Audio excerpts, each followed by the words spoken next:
Hello everyone.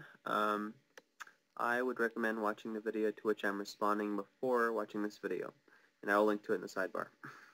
I was watching MTCStrength33's most recent video because I was feeling a little masochistic, and I noticed that he was much more articulate than he normally is, and he wasn't even that articulate. I also noticed MTC makes the claim in that video that Les Miserables is his favorite movie, but he mispronounces the title of the book/movie/play as Les Miserables the first time he says it, and comically mispronounces the main character's name, Jean Valjean, as John Valjean. I suspect he tried to claim it was his favorite movie so that people would not get suspicious, since he was pulling literary references out of nowhere after months of ignorant rambling. I thought that it was a little strange to mispronounce the name of the main character of your favorite movie and dramatically improve your speaking ability all in one video, so I googled the phrase that he blurts out almost without reason, the dynamic between grace and gratitude, near the beginning of the video. And on Google Books, the book The Reason for God, Belief in an Age of Skepticism by Timothy Keller popped up. In it, at one point in the book, Keller makes the point that if people are saved by works rather than by grace, they behave morally out of fear rather than love. MTC botches this point, and in doing so makes the first minute or so of his video incomprehensible, because he is bad at plagiarism. He first says that once we are in God's grace, we lose fear of punishment, and we lose our fear of being good as well, whatever that means.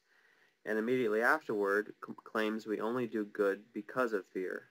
So what is it? Do we lose our fear of punishment or gain it when we enter God's grace? Obviously there's no answer, because he didn't know what he was saying. Anyway, I'll just give you a sample so you can see just how bad the plagiarism is. When many first hear the distinction between the gospel and other religions, people think, man, that's way too easy. If that's Christianity, well, then all I have to do is find a personal relationship with a God and do whatever I want. Those words, however, can only be spoken outside of an experience of radical grace. No one who would truly experience grace would speak like that. In fact, grace is quite threatening. The dynamic between grace and gratitude. See, when you lose all fear of punishment, you also lose all fear of living good. A good and unselfish life. So then the only incentive you then have to live a decent life is purely fear. The radical teaching of grace has an edge to it. Jesus really has done all this. From the outside, this may sound like an obligation. Man, true grace makes you completely vulnerable to the Lord. But see, from the inside, when you experience it, the motivation for these things is joy. Complete joy. Think of what happens to you when you fall in love. Your love makes you eager for the acceptance of the one that you beloved. You ask, do you want to go out? Or maybe even will you marry me? What happens when the answer is yes? Do you say, great, I'm in? Now I can act any way I want? Of course not. Now you don't even wait for the object of your affection to directly ask you to do something for them. You anticipate whatever delights and pleases them. There's no sense of obligation there. Yet your behavior has been radically changed because of the one you love. I love the movie Les Miserables, one of my favorite movies. And the main character, John Valjean, is a bitter convict. He steals silverware from a bishop who shows him already immense kindness. He's caught by policemen who bring him back to the bishop in which he stole the silverware from. In an act of radical grace, the bishop shows and gives Jean Valjean more silver and more of his belonging and releases him from the imprisonment that's sure to follow.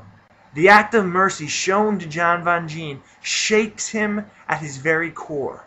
Jean Valjean chooses, if you've ever read the book or seen the movie, he chooses to let grace work with him and mold him. He gave up his deep self-pity and bitterness that he had in his heart to begin his life. And he devotes his life to graciousness towards others in a response to that grace the bishop gave him. He was changed. He is changed at the root of his being because of that act.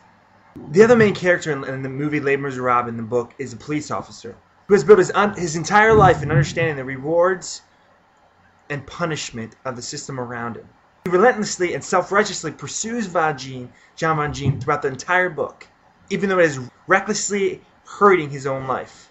Finally, he falls into Jean Valjean's hands, and instead of killing him, Jean Valjean lets his enemy go, his enemy of his entire life, the man he's been pursuing, to put him in jail. The act of radical grace is deeply troubling to this police officer. He realizes that the appropriate response to the jester will require him to completely change. So, obviously he stole the entire video from that book. He didn't even put where he got it from in the description box like Brock does. Personally, I don't think Brock really gives proper attribution to his videos either.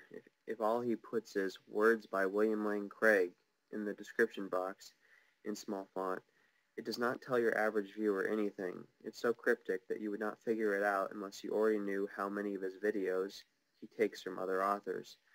What they both need to do is put the title of the book in the title of their videos, or the title of the magazine article, or whatever they are reading from, and make sure it is clear that they are just reading from a book, like Confederal Socialists and others do.